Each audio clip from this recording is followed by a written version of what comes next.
දඟ කරනා හා පැංචත් මන් වගේමලු මල් පඳුරේ පිපුණු මලක් මන් වගේමලු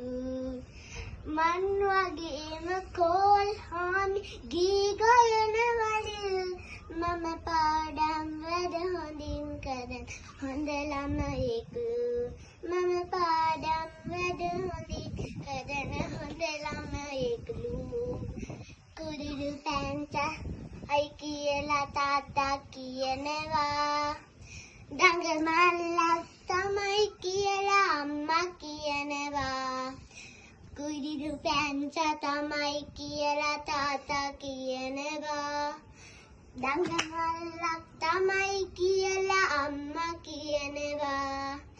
ආච්චි සීයා රම්මැණිකක් කියලා කියනවා මේ හැමෝම ආදරේ මාව රකින්නවා මේ හැමෝම ආදරෙන් මාව රකින්නවා thank you